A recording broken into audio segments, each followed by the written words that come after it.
নমস্কার, কেমন আছেন সবাই? পূজা সেললি কিচেনে আরও একটু নতুন ব্লগে আপনাদের সবাইকে স্বাগতম। আজকে হচ্ছে গণেশ চতুর্থী, আজকে শনিবার। তো সবাইকে জানাই গণেশ চতুর্থীর অনেক শুভেচ্ছা, প্রীতি ও ভালোবাসা। তো ব্লগটা শুরু করেছিলাম আমি দুপুর থেকে। আজকে কি জানি, সকালবেলায় ঘুম থেকে উঠে আমার একটু ভালো লাগছে না। আর যা গরম পড়েছে আজকে, প্রচণ্ড রোদ, তার উপরে গরম। আর এই দেখুন আমার ঘরের অবস্থা, বেশিরভাগ দিন এইরকমই থাকে। আমি যতই গুছিয়ে রাখি না কেন, আমার ছেলে মেয়ে সবাই এই রকমভাবে জামা কাপড়গুলো ফেলে টেলে দিয়ে নোংরা করে রেখে দেয়।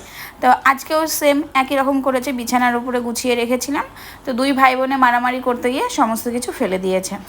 আর আজকে ভিডিও করার বিশেষ একটা কারণ হচ্ছে, আজকে তো গণেশ চতুর্থী, তো সবাই গণেশ পুজো করছে। এখন মোটামুটি 12:30 বেজে গেছে। তো মনে পড়লো আমাদের ঘরে একটা গণেশের মূর্তি আছে, যেটা আমাদের এই বাড়িতে আসার সময় আমাকে একটা দিদি আমাকে গিফট করেছিল। আর এটা না প্রচণ্ড ভারী, তবে এটা যত সম্ভব কাঁসার কিংবা পিতলের হবে, অনেক ভারী। এটা অনেক দিন ধরে এটা আলমারির ভেতরে ছিল।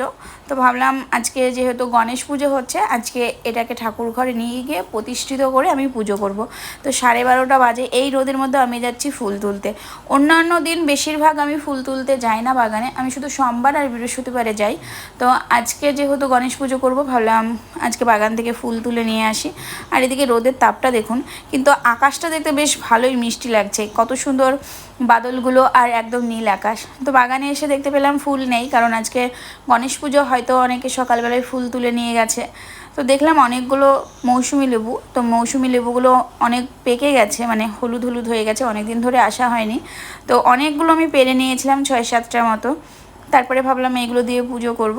আর টুকটাক ফুল পেয়েছিলাম, মানে কিছু কিছু। তবে অন্যদিন যা ফুল পাই, এক ঝুড়ি দু ঝুড়ি হয়ে যায়, তো সেই তুলনায় আজকে তেমন কিছুই পাইনি। তো বাড়িতে এসে স্নান ধান করে চলে আসলাম ঠাকুর ঘরে। তো ফার্স্টে আমি যে গণেশের মূর্তিটা নিয়ে এসেছিলাম, সেটা আমি ভালোভাবে পরিষ্কার করে নিয়েছি।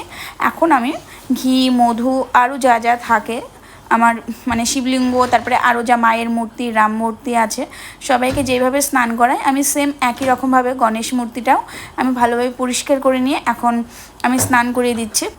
অন্যদিন আমি ঘুম থেকে উঠে স্নান করে পুজো করে নিই, তবে আজকে কেন জানি না আমার শরীর একটুও ভালো লাগছিল না। মাঝের মধ্যে এমন হয়, আসলে বাড়িতে আমার ঘর গোছানো থেকে শুরু করে ছেলে মেয়েদের সামলানো আমি একাই বলতে পারেন। তো তার জন্য মাঝের মধ্যে আমার ভালো লাগে না, একদম বোরিং লাগে, ইচ্ছাও করে না। তার উপরে কালকে আবার পায়ে মচকান লেগে আজকে একটু ইচ্ছা করছে না যে হেঁটে আমি কোনো কিছু কাজ করি। তো তার জন্য ঘর টর সব কিছু এলোমেলো হয়ে পড়ে আছে। এর মধ্যেও আবার আমাদের যে কাজের দিদি, সেও অনেক দিন ধরে আসছে না, কারণ তার বাড়িতে, মানে তার শাশুড়ি মারা গিয়েছে, এখন 1 মাস আসতে পারবে না। সেই কাজের দিদি আসলে মাঝের মধ্যে আমাকে বেশ ভালোভাবে ঘরটর পরিষ্কার করে দেয়। তো তার জন্য এলোমেলো হয়ে সমস্ত কিছু পড়ে আছে, আর আমার আজকে একদমই ইচ্ছা করছে না। তো এদিকে আমার পুজোটা হয়ে গেছে। আমি যেই ফুলগুলো পেয়েছিলাম, বেশিরভাগ ফুল নাকচাপা ফুলটাই ছিল, আর একটা গাঁদা ফুলের মালা নিয়ে এসেছিলাম। তো সেইগুলো দিয়ে ভালোভাবে সাজিয়ে আমি পুজো করেছি। তবে এটা যদি আগে থাকতো, প্ল্যান করা থাকতো না, তাহলে আমি অনেক কিছু মানে তৈরি করতাম। যেমন গণেশ ঠাকুরের সব থেকে পছন্দের হচ্ছে লাড্ডু, আরও অনেক কিছু আছে, তারপরে নাড়ু, মুরকি, এসব কিছুই করা হয়নি। তো যতটুকু সামনেখানে পেয়েছিলাম সেইগুলো দিয়েই আমি ভোগ নিবেদন করলাম। তারপরে এসে নিচে ফার্স্টে আমি ঘরটা পরিষ্কার করলাম। এই যে ঘরটা পরিষ্কার করছি, খুব জোর হয়তো আধ ঘন্টা থাকবে, তারপরে তো আজকে শনিবার, ওদের স্কুল নাই, আর ওরা আজকে বাড়িতে নেই, পুরাতন বাড়িতে গিয়েছে। তো ঘরটার পরিষ্কার করে এখন আমি বসে পড়লাম খেতে। আজকে এমনিতেই শনিবার নিরামিষ ছিল, ডাল, তারপরে মোচার বড়া, আলু পটলের তরকারি, মিষ্টি কুমড়ো, তারপরে আলু ভাজা, সব কিছু ছিল নিরামিষ। খাওয়া দাওয়ার পর আমরা একটু শুয়েছিলাম। আর এই যে এই ঘরটা দেখতে পাচ্ছেন, এই ঘরটা আমি যতবার গোছাই হয়তো 5 মিনিট থাকবে কিনা তারও ঠিক নেই, কারণ এই ঘরটার ভেতরে ছেলে মেয়ে, অরিও, আমি সবাই এই ঘরটাতেই বেশিরভাগ সময়টা কাটাই। এই যে অরিও শুয়ে আছে খাটের উপরে, তার জন্য যখন রাত্রিবেলায় শুতে যায় তখন আমি এই ঘরটা পরিষ্কার করি, বিছানাটা পাতি। আর আমার পায়ে মচকানটা লেগেছিলো, স্নান করেছিলাম তখন ব্যান্ডেজটা খুলে রেখেছিলাম। তারপরে সায়নী বলছে তোমার পায়ে লেগেছে, আমি ব্যান্ডেজটা করে দিই। তো আমাকে ব্যান্ডেজটা করে দিচ্ছে। আর এদিকে অরিও খেলা করছিল। তারপরে সায়ন যখন আসলো, সায়ন নিচে পড়তে বসেছিল, তো ওকে দেখে চলে গেছে ওর কাছে। এখন দুই ভাই খেলা করছে।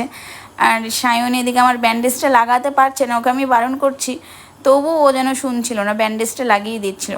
তারপরে দুপুরবেলায় না, ঠিক 5টার দিকে একটু ঘুমিয়েছিলাম। সন্ধ্যার দিকে 6টার দিকে গেলাম আমাদের বাড়ির পাশেই, মানে পুরাতন বাস স্ট্যান্ডে, ওখানে গণেশ পুজো হচ্ছে।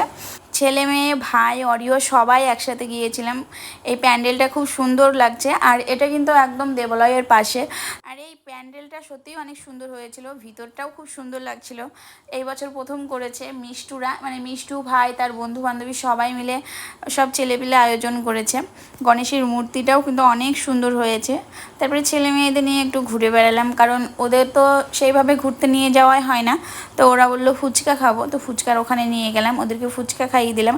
আর অরিও ফার্স্ট টাইম আমাদের সাথে ঘুরতে বেরিয়েছে। ও তো রাস্তায় গিয়ে কি করবে বুঝতে পারছে না, কখনো রাস্তার ধারে গিয়ে চুপ করে বসে গাড়ি দেখছে, কখনো আবার ফুচকার দিকে আসছে।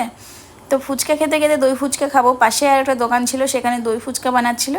তো ওখানে দই ফুচকা যেই খেতে বসেছি তখন দেখছি কালু চলে এসেছে। কালু ছিল পুরাতন বাস স্ট্যান্ডে, তো আমরা যখন আসি আমাদেরকে দেখেছে, তারপরে আমাদের পেছন পেছন চলে এসেছে, আমরা কিন্তু খেয়াল করিনি। তো এখানে যখন আমরা বসলাম তখন দেখছি এসে এখানে বসলো। আর অরিও আর কালু কিন্তু মারামারি করে না, ওদের মধ্যে কিন্তু ভীষণই মিল। এই দেখুন, এক জায়গায় অরিও বসে আছে আর এক জায়গায় কালু বসে আছে, কিন্তু ওরা মারামারিও করছে না। তারপরে এখানে দই ফুচকা খেলাম, তারপরে আবার বললো কি যে আমার সায়ন বলছে পাপড়ি চাট খাবে, তো এক প্লেট পাপড়ি চাট নিলাম। তারপরে খাওয়া দাওয়া করে বাড়ি চলে এসেছিলাম। আর ফার্স্ট টাইম অরিওকে বাইরে নিয়ে গিয়ে আমরা যা বিপদে পড়েছিলাম, মানে ওকে তো ঠিক করে ধরেই রাখতে পারছিলাম না, শুধু এদিক ওদিক ঘুরে বেড়াচ্ছিল। আজকের ভিডিওটা এতদূর পর্যন্ত কেমন লাগলো কিন্তু কমেন্ট করে অবশ্যই জানাবেন। চলুন সবাইকে টাটা বাই বাই, দেখা হচ্ছে পরের আবার নতুন ব্লগে।